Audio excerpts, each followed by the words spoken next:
Hello everyone, it's me again, Berntang, David TV, panibagong araw, panibagong vlog ulit mga kadimay. Sa araw na to, meron ulit tayong gagawin dito kay Black Mamba sa Griffin 180 natin. Pero syempre, bago natin tuloy yung video, shoutout muna natin lahat ng mga Griffin users and owners at sa lahat ng mga riders ng Griffin 180 nationwide. So ay mga kadimay, shoutout muna natin yung gumawa ng ano natin, syempre, ng logo natin si Boss EI ng Euro Griffin 180 community, ng ating pinaka-admin. Pero nung bagong gumawa ng logo, pagawa lang kayo sa kanya. Napakaganda ng pagkagawa niya, bago-bago mga kadimay. Pag-subscribe na rin yung YouTube channel natin at syempre follow yung Facebook page natin mga kadimay, Anos Pilay Lifestyle. So yaman lang din na may ginagawa tayo dito sa Griffin 180 natin. Nag-relocate tayo ng wirings kasi issue ng Griffin.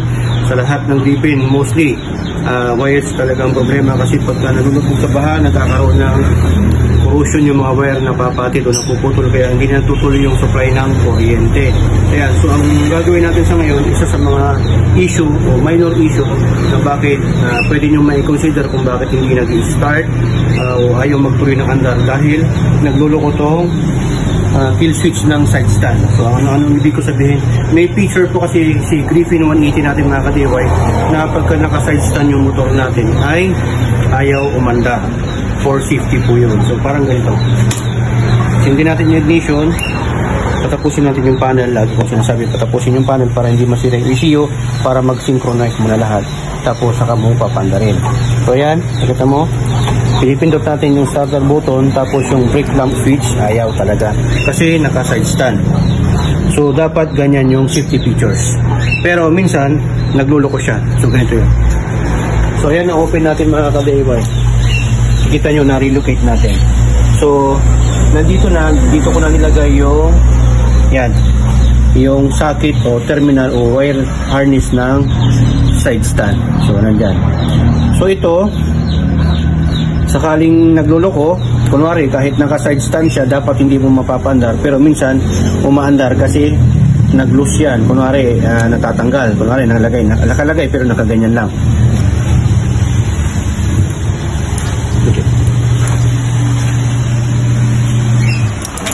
Yun, diba? So ganyan yan. Ibig sabihin nagluloko to.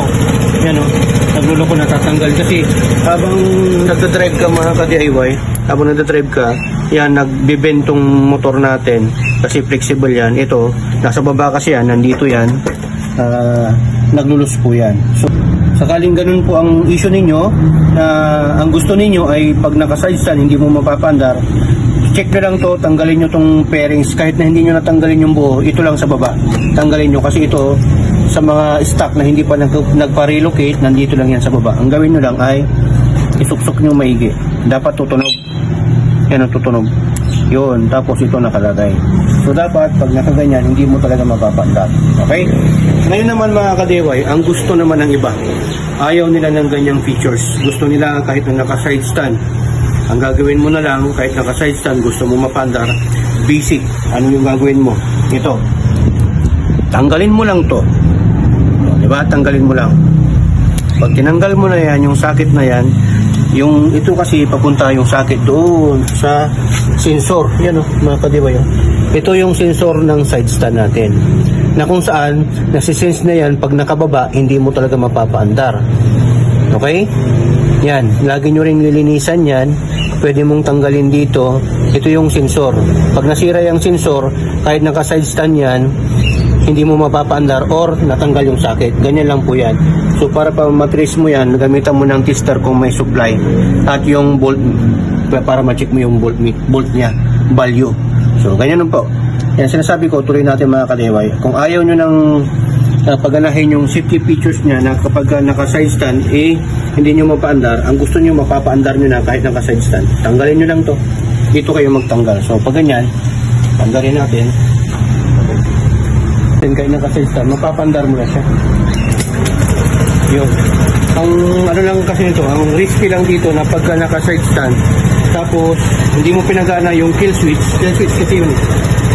Pag na-revolution mo to, sa laki ng panty na yan kaagad. Diba? Kasi naka-side stand siya. Yan, ganyan po ang disadvantage na design. Kaya siguro ginawa nila yan na safety features na kapag naka-side stand, hindi mo mapapandar para may iwasan yun na may revolution. So, aabante yan.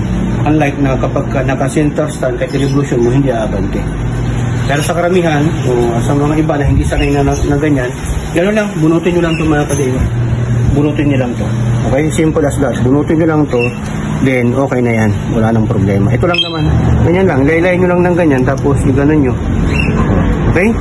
So, gano'n lang po mga kadimay. Kung sakali na gusto nyo itong video, share nyo to sa mga tropa natin para makatulong tayo sa iba. At syempre, mag-follow ka na rin sa Facebook page natin, subscribe ka na rin sa YouTube channel, at syempre comment ka sa comment box section, comment section, para na sa ganun, pwede natin vlog yung mga request mo para makatulong pa tayo sa iba. Bago natin makalimutan, syempre shoutout muna natin Anos Vlog, pag-subscribe sa YouTube channel at pag-follow yung Facebook page niya.